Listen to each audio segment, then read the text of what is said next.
C'est le roi du saut. Il y a un an aux Pays-Bas, Thomas Bouel était devenu le premier Français champion du monde de gymnastique de l'après-guerre. À Tokyo, il va tenter de défendre son titre mondial au saut de cheval, tout en rêvant déjà d'un autre titre olympique, celui-là. On essaie de pas trop y penser en ce moment puisqu'on est en qualification directe sur ces championnats du monde, mais c'est vrai que dans la tête, l'échéance ultime reste les Jeux Olympiques.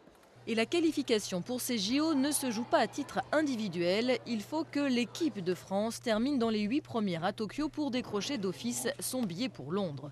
Autant dire que lors de ces mondiaux, les ambitions personnelles passeront au second plan. Pas question de se contenter de briller dans sa spécialité. Il va falloir assurer sur chaque agrès pour garantir la qualification de l'équipe.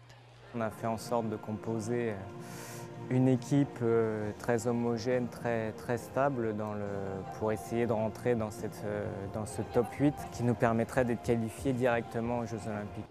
La France va donc avoir grand besoin de ses gymnastes les plus polyvalents. En l'absence de Pierre-Yves Bény, forfait pour blessure, elle peut miser sur Cyril Thomasson. Victime d'une entorse au genou début septembre, le vice-champion d'Europe en titre au cheval d'Arçon s'est heureusement bien remis. Au dernier mondial, l'équipe de France avait terminé à la 5e place. Si elle fait au moins aussi bien à Tokyo, ce sera donc gagné pour Londres. Son capitaine y croit très fort.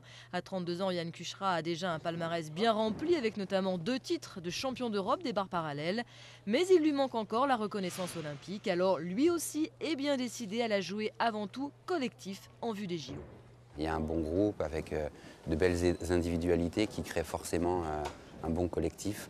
En tout cas, on a travaillé dur pendant plusieurs mois pour avoir cet état d'esprit, pour avoir cette qualité de travail.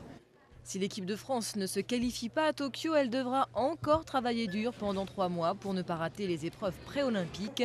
Les 4 derniers tickets pour Londres seront attribués en janvier prochain.